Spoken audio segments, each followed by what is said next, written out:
Okay. And of course, when he puts his fangs into you, you certainly feel it. I think it pretty watch Johnny's bite.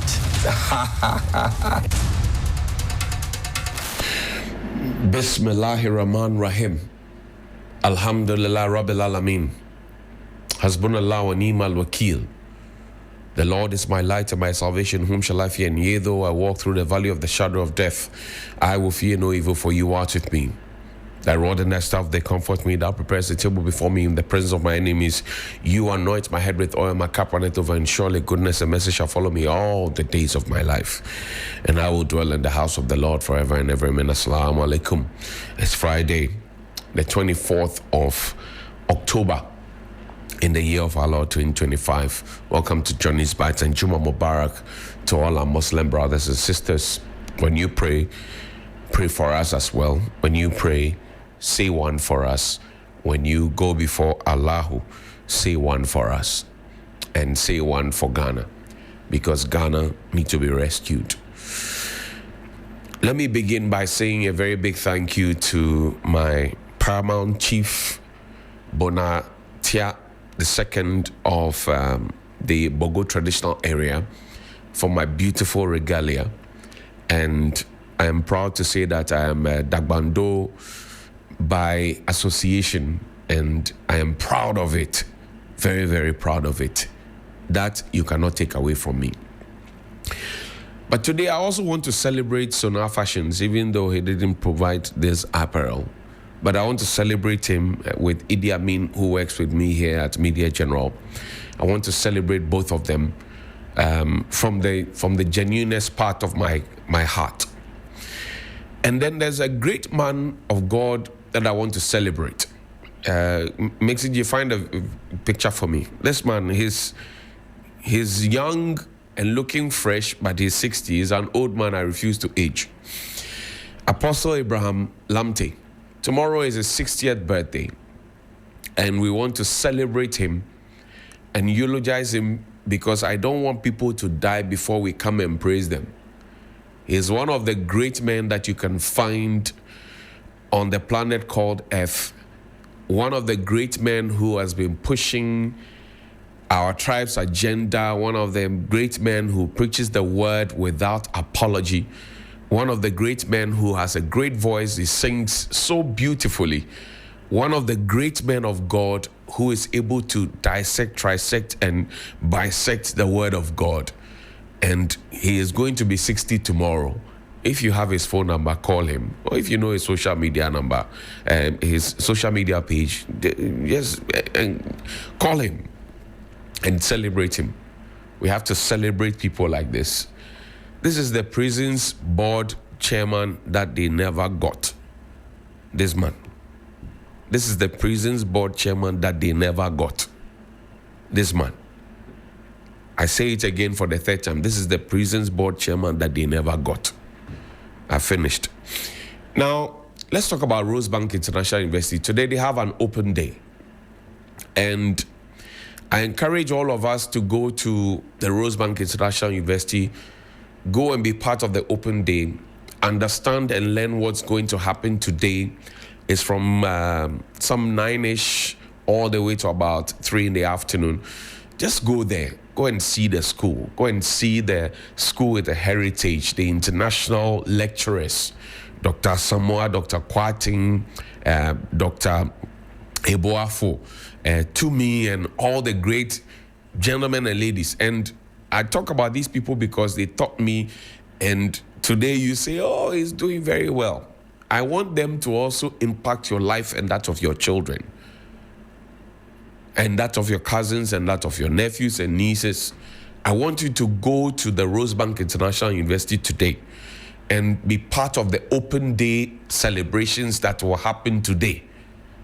All right? A school that is hinged on the community, a school that has international lecturers, a school that has accredited degrees from across the world, so GTTC will not come chasing you. They make you thrive globally. And let's get their number quickly up there so everybody can get a chance to call them, whether in Ghana or any part of Africa or the world. Come and be educated in Ghana. +233 307 007 800. That's plus 233 307 007 800 or www.riuc.edu.gh, and you will be properly sorted out. It will, look, you will thank me later. Now, we will talk about Her Excellency Nana Konadu Agyeman-Rawlings. But before we talk about her, yesterday I began a series, and I said I'm going on that series for full 2 weeks because the boss or leader at GTTC, he said I told a lie. Yesterday I showed him an exam answer sheet which was not procured using the procurement processes in the school. Today I'm going to show you the items and the one that his wife procures for the school. Show me the details. And this one, I'm taking it personal because you cannot be going about doing things that you know is not correct. And before we speak here, we have gathered all the details. Look, put the prospectus up there. Liquid soap, boots, lab coat. Oh, put the details up there. We will see it together. So when we finish seeing it, then you come and explain to me and write another letter to your boss that I did not lie. Ebenezer Edu, Assemblyman for Kaneshie Electoral Area, good morning to you. I showed you this yesterday. I want the prospectus. This one. How was it procured? I asked a simple question. Nobody has had the goodness of steel to come and answer the question that I asked. Very simple question. How was this procured? I want the prospectus. So he sees that we have the documents that he himself, when he comes, Mr. Tete, and I will go, next week I will go to the Eastern region. Is it Akumadan? Oh, next week I'll go there. I shall go there. I will be there. I will be present in Eastern region. And then you tell me. And then you tell me that I got it wrong.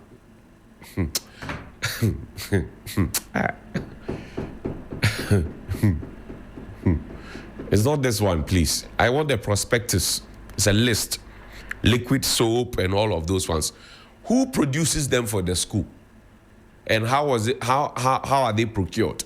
So the children bring their own liquid soap to the school. Lie. Do you know we have 3 people in your school on admission on my case? Yes.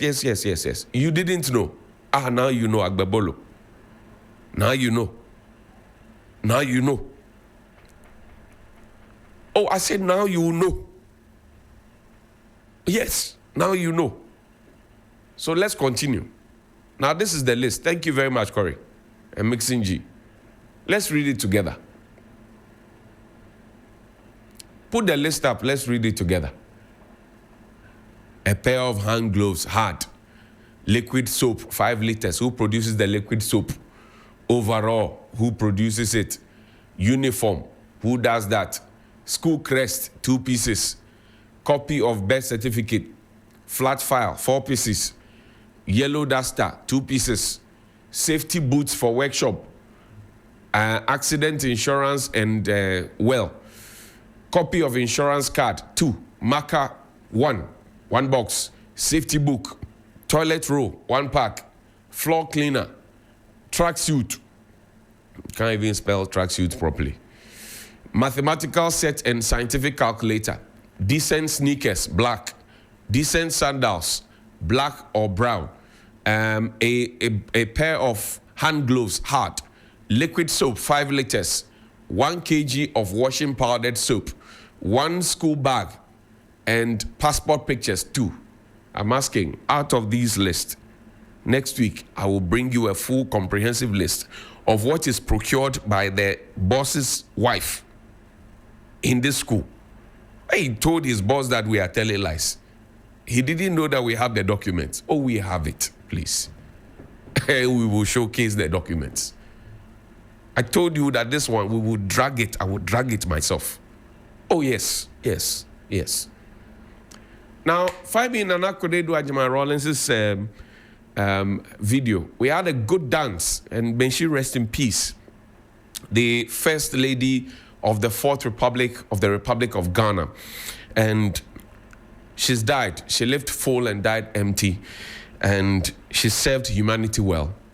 Let's enjoy. Thank you much for joining us. I told you it's going to be exciting. A day after Ghana's 62nd independence anniversary celebrations. The guest we have here, a woman who is well sought after all over the world. In Ghana, she's an epitome of excellence and dedication and development, and she has a warmth and depth that you would want to know about. She has a new book out called It Takes a Woman. A question on my mind, it takes a woman to do what? We'll be asking her. She's a former First Lady of the Republic of Ghana, and she's Her Excellency, Dr. Nana Konadu Agyeman-Rawlings. She's my guest this morning. Doc, good morning. Good to see you. Looking fabulous, as always. Oh, thank you. As always. You can leave out the doc. You can just call me Nana. Yes, madam. I'll call you. No, can I call you Nana? Nah. How are you these days? The morning is on 92.7 Sunrise. Generally, on I'm 3 okay, FM. but I think the weather has been a bit unstable for me.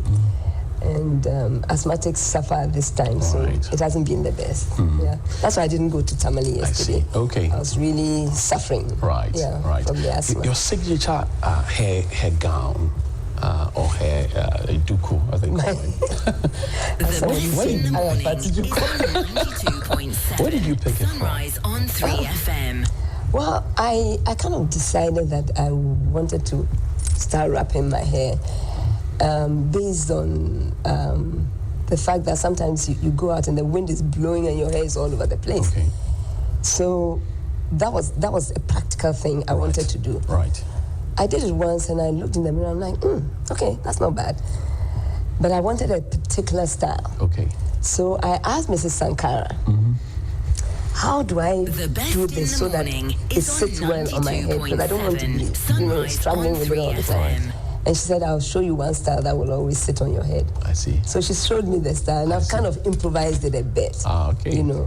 So it used to have a tail at the end. I didn't want a tail. I see. Interesting. Your new book, congratulations, I must say. I've read the book. It's exciting. Even it's an easy read, but it has a lot of information. You should go out there and grab your copy. It Takes a Woman. So the title of the book, It Takes a Woman, talks about your connection to the Asante leadership, the Queen Mother, and all of that, how they have shaped their sons to govern and rule, and all of that. Sunrise on 3 FM. How is that? Maybe you'd want to throw a bit of more light on that for us. Yeah. The title itself is a bit, you look at it and I'm at the back there, and you think I'm just going to talk about myself. Right. But the title is really to show that it really does take a woman to get things going, whether it's in the home, whether it's in the school. If you have more women in your factory, trust me, your factory will do better. The best in the if you give women the strength, they will work better. But to throw it back to what you said, in the Ashanti system, the woman is key. Okay. Yeah. So if you go to the that's why it's matrilineal, actually. So if you go to the kingdom or the chieftaincy institution, you will find that the strength of the woman sort of directs everything. So the Queen Mother is has all the strength, not just strength, but the capacity and capability to be the custodian of tradition. She knows who should do what should happen when. So she kind of directs, but she always takes a kind of a step back. She doesn't throw it in their faces. So even though the king himself is so powerful, it takes a woman to nurture him and put him there. So I'm kind of playing around with this, but at the same time, in every home, it takes a woman for the home to be a disciplined home. Was that the case in your situation? It was the case. So President Rawlings, for example, if he had a major decision to take that would impact on the life of the people, forever. I mean, most of his projects are out there. You had to guide him. I thought you meant home as home. Home, yes. Yes. Home as home. Because when he appears, like Mr. Bembraco said, you went out to dance and all of that. I'm sure you'd have influenced, pushed him a bit and said, no, if he asks my opinion on something, I will freely give it. If he doesn't ask my opinion on it, and maybe I hear it and I have an opinion on it that I think may help in some way, I'll give it. Right. It's up to him to take it or not. But I thought you were talking about the home itself. Right, the home itself. The home itself, raising your children, what to put where, absolutely, how to manage what. That was your turf. That was your corner. That was my corner. But if you ask my opinion on issues, I'll give it. Right. Because I think that it is right so to do. Yesterday was Ghana's 62nd birthday. You were missing for good reason. Yeah. But a lot of people, young people hear about 1957 and they're thinking, what really happened during that time? You lived through the period. I did. What do you remember? I think it was a very joyous time. I didn't understand it too much. All I knew was that the Governor General would be leaving, and President Nkrumah, who was then Prime Minister, was going to take over, and that. Sorry about that. I'm sorry about my. Things are going to get better for us as a nation. And we're not going to be exploited anymore. It was a happy time on that day, maybe a day before and into that day, and maybe a day or two after. It was as if the whole country was on holiday. Merrymaking, fireworks, 3 nights of fireworks. I mean, which was happening around the Turf Club at the time. And we lived just behind the Turf Club, so it was easy to see all the fireworks. And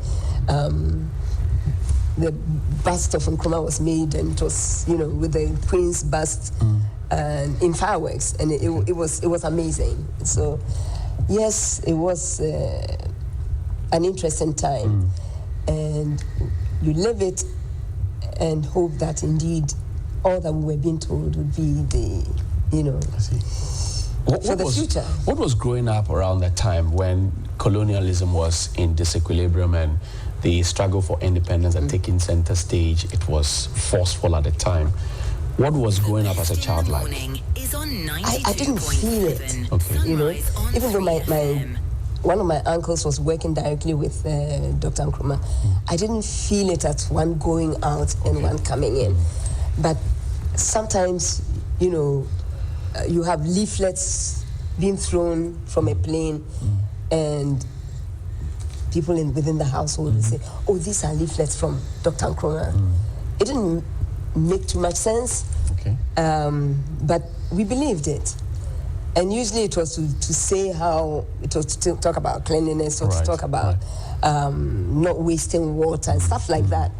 But all in leaflets, it sort of was just like that. Interesting. So I wasn't in the midst of the activity towards independence. Right. It was just the days of 2 days before, maybe 2 days after, and the radio stations, the radio itself, it was just the box radio, by the way. The radios but they were very crisp, extremely, very clear. And the news readers, the excitement in their voices and all that. These are things you can pick up. Right. Yeah. I'm looking at page 80 of 280 of the book, for the chapter titled Hope Rising. And it says, our mothers, like many Ghanaians, saw the filth and hated it, lived in the crumbling economy and were shaken by it, yet only hoped that someone or something would someday change it for the better. I want to connect this to 1957. When independence was declared, Ghana was touted as the beacon of hope. It was. Then by 1966, we had seen rubbish lined up across the streets, flowing along with the water and getting into the sea and all of that. How did we drop or sink so low from the beacon of hope to being flat on our backs? I think that we can take it from 66 into the heaps of garbage that we used to see like mountains up to 1982. It was just growing and getting worse. I I can only say that it was a very sad moment for some of us. Okay. Because I lived in Rage. I saw what it was like. Okay. I saw how, I'm not saying it's the right thing to do, but when somebody is given a responsibility, they do it and do it well. Where the person in charge of parks and gardens can come and measure your hedge and tell you that the hedge is too high. They used to do that? Yes, and you trim it, you actually shape it the way they want it. So everything was immaculate. Nobody was allowed to build walls. You needed to have a hedge. And of course it flowered and, you know, things were nicer then. It was only after 1966 that people started building walls. I don't know why. But we started building walls, and then now the wall is the thing. I mean, you hardly find anybody with a hedge for the sake of a hedge. So, in managing our waste, the President of the Republic had said that, look, in the next year, by which time his tenure would have expired, Accra should be the cleanest city in Africa. Is it a myth? A dream that can become a reality? What is it? It can only be a reality when there is some... we don't just say it, but we act it. Okay. There's a minister for sanitation. Absolutely. We see her in the news all the time, and I think she's doing what she can. But she also has a program, a plan. I do not think that it is a myth, because it can be done. But it's got to be done with all the force, with a lot of force. All the forcefulness that we can all master. Right. And education. While we are educating and there's force from the ministry and the rest of us, we should let the populace know that you can't just throw paper wherever you want. You can't throw your bottles wherever you want. You know where my office is? There's I think a little clinic very close to the office. And they bring their rubbish and dump it across the street. This week I'm going to try and write a letter to the AMA to go and ask them to come and collect it. Because nobody says anything, then it's building up.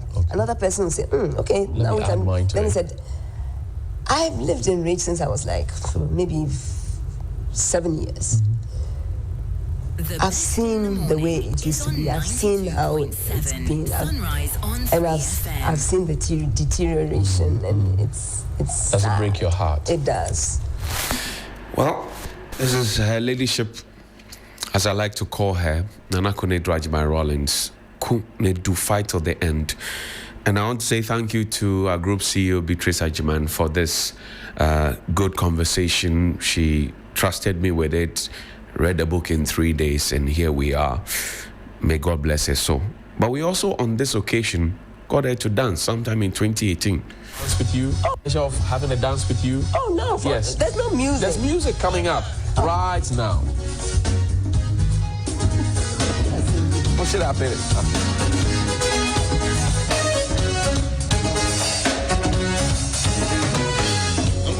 You know, I'm a commander. I'm not fucking. Hey, I'm a walker. I'm a fear. Hey, for all the walk. But shine away. Hey, I'm the way you. Every ham of them. One my fire, it's super bad. One my yes, one my yes, I'm a dash. Bright Nananfo and Daniel Tetoklu. Good morning to you. Idi Ami, good morning to you as well. He ends the same one. Please call me 055-924-2717 and 055-691-0154. May Nana Konadu Agyeman-Rawlings, Her Excellency, rest in peace. Good morning. Hello, good morning.